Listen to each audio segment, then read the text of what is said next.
သွေးဆုပ်ဖို့ကောင်ပါနေတဲ့လေရင်ကိုမှပြန်ပေးဆွဲမိခဲ့ကြတဲ့လူတွေအမျိုးသမီးတယောက်ကသူမရဲ့ရင်သွေးငယ်လေးကိုကြည့်ပြီးတော့ဟင်းဟောင်းနေခဲ့ပါတယ်သူမကသွေးဆုပ်ဖို့ကောင်တစ်ကောင်အဖြစ်ပြောင်းလဲနေခဲ့တာဖြစ်ပြီးတော့ကလေးကိုအန်ရမဖြစ်စေဖို့အတွက်သူမရဲ့ပါဇက်ထဲကအဆွဲတွေကိုကိုယ်တိုင်တင်းဆွဲထုတ်ပစ်လိုက်တာပါနှစ်တွေအတော်ကြာသွားပြီးတဲ့နောက်မှာတော့နင်ဂျာကတိရစ္ဆာန်သွေးကိုတောက်သုံးရင်အသက်ရှင်သန်နေပြီးခန္ဓာကိုယ်ပြောင်းလဲမှုကိုတားဆီးဖို့အတွက်အထူးဆေးရည်တစ်မျိုးကိုအမြဲသုံးဆွဲကာသူမရဲ့လေဝက်ချက်ကိုဖုံးကွယ်ထားခဲ့ပါတယ်သူမရဲ့သားဖြစ်သူအီလီယက်ကလည်းတာမန်ကလေးတယောက်လိုပဲကြီးပြင်းလာပြီးသူတို့ရဲ့ဘွားကငြိမ်းချမ်းနေပြီလို့ထင်မှတ်ထားခဲ့ကြပေမဲ့ခီးတစ်ခုကအရာအားလုံးကိုဖြစ်စည်းပစ်လိုက်ပါတယ်ဇလန်လေးရဲ့အစမှာတော့လူသူရှင်းတဲ့တောင်ပေါ်လမ်းတစ်ခုပေါ်မှာမိသားစုတစ်ခုကအိမ်ပြန်နေတုန်းကားပြစ်သွားခဲ့ပါတယ်ခင်မွန်းဖြစ်သူနီကိုလိုင်းကကားဆက်ဖုံးကိုဖွင့်ပြီးတော့စစ်ဆေးကြည့်ပေမဲ့ဘာဖြစ်တာလဲဆိုတာမသိဘဲနဲ့ဖုံးလိုက်လည်းမမိတာကြောင့်နင်ဂျာနဲ့အီလီယက်တို့ကိုဒီမှာပဲစောင့်နေဖို့မှာခဲ့ပြီးသူကတော့အနီးနားကရွာတရွာကိုခြေချင်းလျှောက်သွားခဲ့ပါတယ်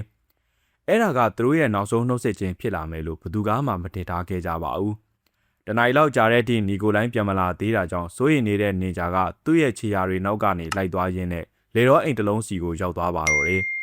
အိမ်တကားမှာသွေးတွေပေကျန်နေတာကိုမြင်လိုက်ရတော့သူမရင်နဲ့ထိတ်ကနေဖြစ်သွားခဲ့ရပါတယ်ဒါကြောင့်သူမကအိမ်ထဲကိုဝင်သွားပြီးတော့သွေးလန်းချောင်းတိုင်းမြေရောက်ခန်းထဲကိုဆင်းသွားလိုက်ပါတယ်အဲ့ချိန်မှာပဲရုတ်တရက်တတဝါတကောင်လိုမျိုးလူတယောက်ကသူမစီကိုခုံအောင်လာပါတယ်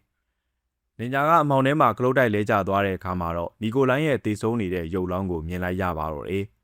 ဒီကောင်ကြီးကသူမကိုထပ်ပြီးတော့တိုက်ခိုက်ဖို့ပြင်ပေမဲ့ထွက်လာတဲ့နေရောင်ကြီးကြောင့်ကြောက်လန့်ပြီးတော့ထွက်ပြေးသွားခဲ့ပါတယ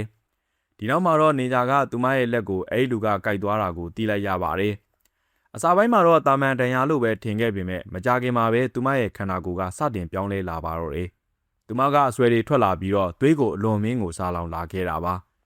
သူမကလည်းအဲ့လိုမျိုးမကောင်းဆိုးဝါးတကောင်ဖြစ်လာတာကိုသိလိုက်ပြီးတော့အီလီယက်ကိုမထိခိုက်စေဖို့အတွက်သူမရဲ့အဆွဲတွေကိုဆွဲနှုတ်ပစ်ပေမဲ့လည်းရပိုင်းအတွင်းမှာနေမဲ့ဆွဲတွေကပြန်ပေါက်လာတတ်ပါတယ်အဖြေကိုသိကျင်တာနဲ့နင်ဂျာကအဲ့ဒီလေတော့အိမ်စီကိုတစ်ခေါက်ပြန်သွားပါတယ်အဲ့ချိန်မှာပဲဒုကောက်ကင်ထားတဲ့အဖိုးကြီးတယောက်သူမနောက်မှာပေါ်လာပါတယ်အဲ့လူကြီးကသူမကသူ့သားကိုတတ်လိုက်တာလို့ပြောလိုက်တဲ့အခါမှာတော့သူကအရင်ကြိုက်ခံခဲ့ရတဲ့အကြောင်းကိုနင်ဂျာကပြန်ပြောလိုက်ပါတယ်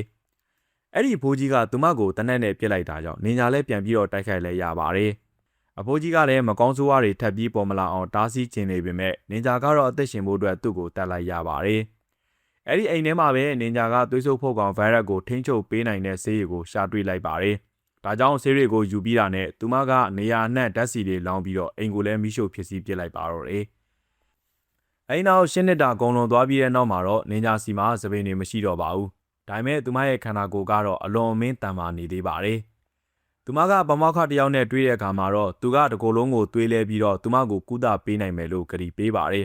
ဒီလိုနဲ့တာမန်ဘဝကိုပြန်ရဖို့အတွက်စိတ်လှုပ်ရှားစွာနဲ့ပဲသူမနဲ့အီလီယက်တို့ကနယူးယောက်ကိုသွားဖို့အတွက်လေဆိပ်ကိုထွက်လာပါတော့တယ်လေပေါ်မတက်ခင်မှာပဲနင်ဂျာကကိုထိန်းချုပ်နိုင်အောင်လို့ဆေးရည်ကိုထိုးထည့်လိုက်ပါတယ်ဒါပေမဲ့လေရင်ပြန်တက်ပြီးမကြခင်မှာပဲအကုန်လုံးကမောက်ကမဖြစ်ကုန်ပြီးတော့ပြန်ပေးသမားတစုကလေချောင်းရဲတွေနဲ့လေရင်မှုကိုတက်ပစ်လိုက်ကြပါတယ်သူတို့ကလေရင်ကိုထိန်းချုပ်ပြီးတော့ခီးတဲ့အားလုံးကိုလေရင်နောက်ပိုင်းမှာဖမ်းထားခဲ့ကြတာပါခီးတဲ့တွေအားလုံးကလည်းကြောက်လန့်နေခဲ့ကြပြီးတော့အီလီယက်ကတော့လေရင်ပုံချမ်းထဲကနေပုံလို့ရမယ့်နေရာတစ်ခုကိုတွေ့တာကြောင့်လေရင်မီးပိုင်းစီကိုပြေးသွားပါတော့တယ်ပြန်ပေးသမားတွေအကြည့်လွဲနေတော့နင်ဂျာတယောက်သူ့ကိုတားဖို့လိုက်သွားခဲ့ပေမဲ့အိဘောလို့ခေါ်တဲ့ပြန်ပေးသမားနဲ့တဲ့ကြီးကိုတိုးပါတော့တယ်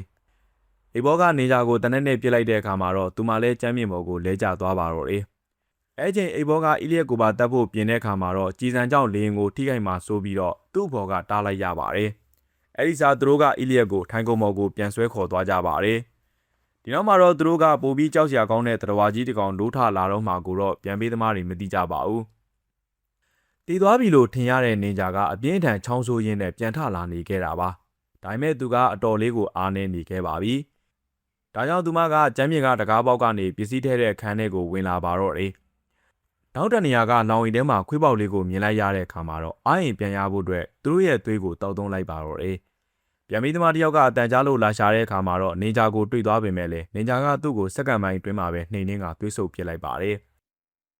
သူ့ရဲ့သွေးကိုတောက်ပြီးတာနဲ့ပဲနင်ဂျာရဲ့တန်ရာတွေကလည်းချက်ချင်းကိုပျောက်ကွယ်လာပြီးတော့နှုတ်ပစ်ခဲ့တဲ့အဆွဲတွေတောင်မှပြန်ပြီးပေါက်လာပါတယ်သူမကိုသူမဆေးရည်ထိုးပြီးပြင်နေတော့မှပဲရေဒီယိုကနေပြန်ပြီးသမားတွေပြောနေတာတွေကိုကြားလိုက်ရပါတယ်သူတို့ကလေရင်ကိုတမင်တကာပြက်ကြောက်အောင်လုပ်ပြီးတော့လေချောင်းလိုင်းရှယ်ယာတွေကြားတဲ့အချိန်ငွေအမြောက်များရှာဖို့ကြံစီနေကြတာပဲဖြစ်ပါတယ်။နင်ဂျာကသူမရဲ့သားကိုကယ်ဖို့အတွက်သူမမှာဖုံးကွယ်နေခဲ့ရတဲ့မကောင်းဆိုးဝါးစွမ်းအားကိုအသုံးပြုရတော့မယ်ဆိုတာကိုသိလိုက်ပါတယ်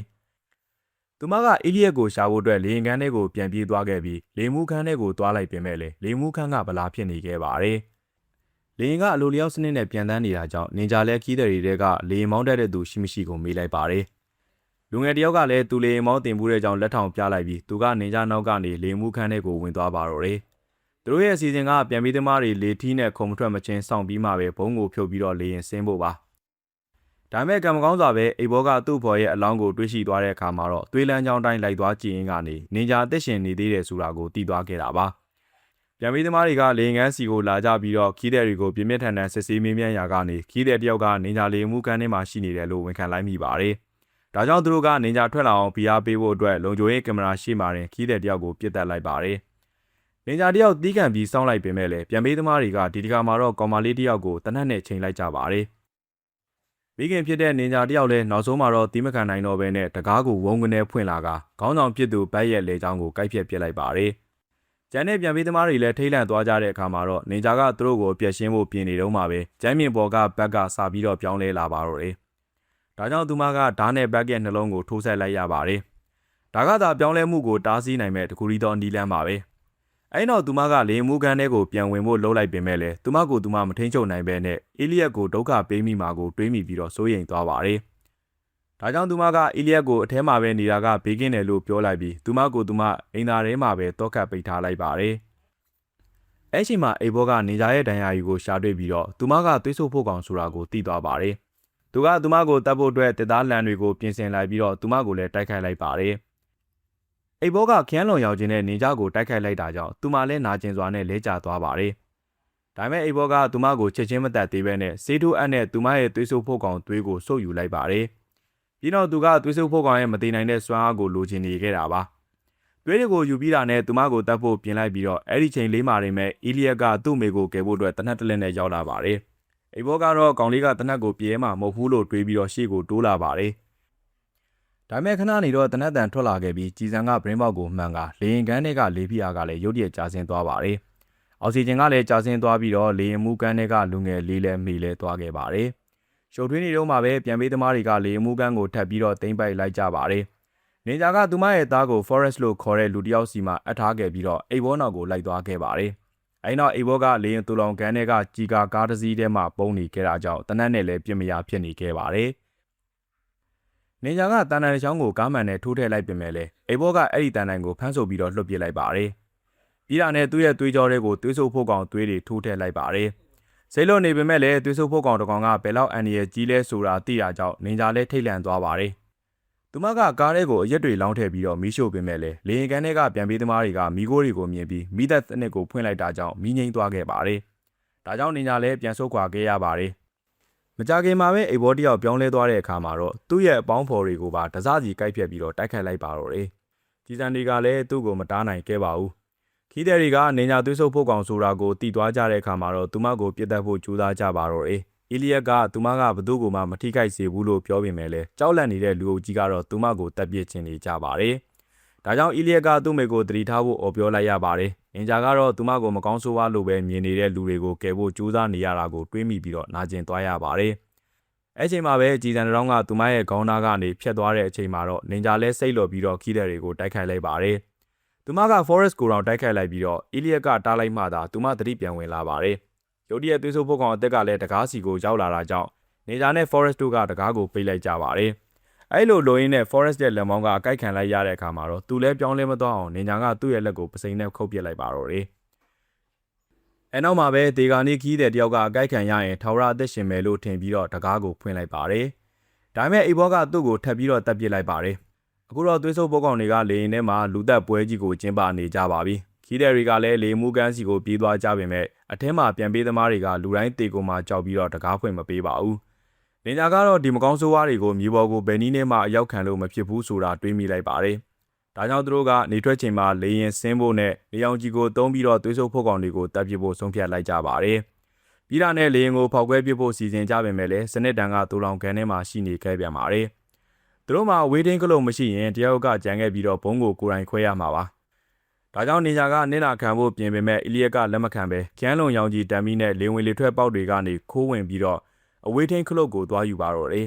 ။ အပြန်မှာတော့သွေးဆိုးဖို့ကောင်တစ်ကောင်ကသူ့ရဲ့ဒံမီကိုပုတ်ထုတ်လိုက်တာကြောင့်သူကကောက်အောက်မှာထိတ်လန့်စွာပုံလိုက်ရပါတယ်။နေကြတယောက်လုံခြုံရေးကင်မရာတွေကနေအီလီယက်ကိုမြင်လိုက်ရတဲ့အခါမှာတော့သူမရဲ့သားကိုကယ်ဖို့အတွက်ပြင်လိုက်ရပါတော့တယ်။သူမက Forest ကိုသူမရဲ့သားလေးကိုစောင့်ရှောက်ပေးဖို့မှားလိုက်ပြီးတော့ပြန်ပြီးသမားတစ်ယောက်ကိုတက်ပြီးတော့သူ့သွေးကိုတောက်ကအားပြေးလိုက်ပါတယ်။ပြီးတော့သူ့အလောင်းကိုငစားအနေနဲ့သွေးဆိုးဖို့ကောင်တွေကိုမြားခေါ်လိုက်ပြီးသူမကတော့အီလီယက်စီကိုသွားလိုက်ပါတယ်။အိဘောကအီလီယက်ကိုတိုက်ခိုက်တော့မဲ့အချိန်မှာပဲနင်ဂျာကသူ့ကိုကိုက်လိုက်ပါတော့တယ်။အပြင်းထန်တိုက်ခိုက်ကြပေမဲ့လည်းအိဘောကပို့ပြီးတော့တန်မာနေခဲ့ပါတယ်။အဲအချိန်မှာပဲအီလီယက်ကကောက်ကနေထွက်ပြီးတော့အိဘောကိုအာယုံလွှဲလိုက်ပါတယ်။အိဘောတယောက်သူ့စီကိုလာနေတဲ့အချိန်မှာပဲအီလီယက်ကစနက်တန်ကိုနှိပ်လိုက်တာကြောင့်ဘေးတကားကလည်းပေါက်ထွက်သွားပြီးတော့အိဘောတယောက်လည်းလွတ်ဆွင်သွားပါတော့တယ်။ပြီးတာနဲ့နင်ဂျာကသူ့ကိုလေရင်ရဲ့အပြင်ကိုတွန်းထုတ်လိုက်ပါတယ်။အိဘောကလေရင်အစွန်းကိုဆွဲထားပေမဲ့လည်းနေထွက်လာခဲ့ပါပြီ။ဒါကြောင့် Forest ကနေအောင်ကြီးရအောင်လေရင်ကိုစောင်းလိုက်တာကြောင့်အိဘောကိုနေအောင်ကြီးထိပြီးတော့ချက်ချင်းကိုပြာဖြစ်ကိုပြောင်းလဲသွားစီပါတယ်။သွေးစုပ်ဖို့ကောင်တွေကနေအောင်ကြီးကိုခံနိုင်မရှိတာကြောင့်သူတို့ရဲ့ဆဲတွေကလည်းပြာမုံဖြစ်ကိုပျက်စီးသွားခဲ့ပါတော့တယ်။ဒါမဲ့နင်ဂျာကတော့လုံးဝအားမရှိတော့ပဲလုံးဝလဲကျသွားခဲ့ပါပြီ။အီလီယက်ကသူ့သွေးကိုတုံးပြီးတော့သူမကိုတိုက်ကနှိုးလိုက်ပါတယ်။ဒါမဲ့နင်ဂျာကနိုးလာတာနဲ့အရေးထဲကိုပြန်ဝင်သွားပါတော့တယ်။အီလီယက်ကနားကိုလာဖို့ကြိုးစားပေမဲ့လည်းနင်ဂျာကသူ့ကိုအဝေးကိုပဲတွန်းထုတ်နေပါတယ်။သူမရဲ့သွေးဆုပ်ဖို့ကောင်မျိုးရိုးဗီဇရှိနေသွေးဆိုရင်တော့သူမသားလေးရဲ့သွေးကသူမအတွက်အကြီးမားဆုံးသောသွေးဆောင်မှုတစ်ခုဖြစ်နေမယ်ဆိုတာကိုသူမသိနေလို့ပဲဖြစ်ပါတယ်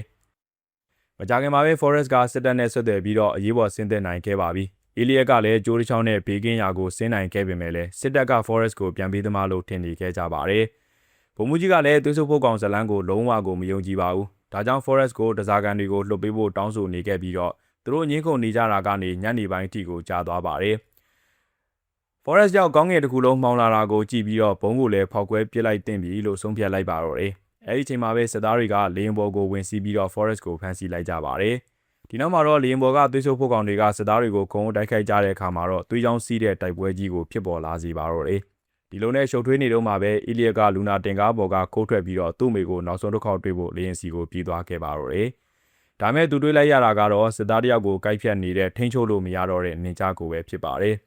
လူသားဆန်မှုကိုထိန်းသိမ်းဖို့ကြိုးစားခဲ့တဲ့သူ့ရဲ့အမေကပျောက်ကွယ်သွားပြီဖြစ်ပြီးတော့အတွင်းကမကောင်းဆိုးဝါးကြီးရဲ့ဝါမျိုးချင်းကိုခံလိုက်ရပါပြီ။ဒါကြောင့်အီလီယက်ကသူ့မိဘယ်တော့မှပြန်မလာတော့ဘူးဆိုတာကိုနားလည်သွားပါတော့တယ်။ဒါကြောင့်သူကဝှက်ထားတဲ့အဝေးထိန်ခလုတ်ကိုထုတ်ပြီးတော့နှိပ်လိုက်ပါတယ်။လေရင်ဒီစီလုံးကလည်းအယာမမီလုံးကြီးဖြစ်ကိုပေါက်ကွဲသွားပြီးတော့နင်ဂျာနဲ့တူပဲကြံနေခဲ့တဲ့သွေးဆိုးဖို့ကောင်တွေအားလုံးလည်းမီးထဲမှာပါသွားပါတော့တယ်။နောက်ဆုံးမှာတော့ Forest ကလွတ်မြောက်လာခဲ့ပြီးတော့သူကမိခင်ကိုဆုံးရှုံးလိုက်ရလို့နာကျင်ဝမ်းနေနေတဲ့အီလီယက်လေးစီသွားကကောင်လေးကိုညင်ညင်တတဖက်ထားလိုက်ရင်းနဲ့ပဲစကားလေးလည်းပြီးဆုံးသွားခဲ့ပါတယ်။ဒီလိုဇာတ်လမ်းကောင်းလေးတွေကိုကြည့်ရှုအားပေးခြင်းနဲ့ဆိုရင်တော့ကျွန်တော်တို့ရဲ့ channel လေးကို like and subscribe လုပ်ထားပေးဖို့လည်းတောင်းဆိုချင်ပါတယ်ခင်ဗျ။အဆုံးထိနားဆင်ပေးခဲ့ကြတဲ့တူးချင်းစီတိုင်းကိုလည်းကျေးဇူးတူပဲတင်ရှိပါတယ်ခင်ဗျာ။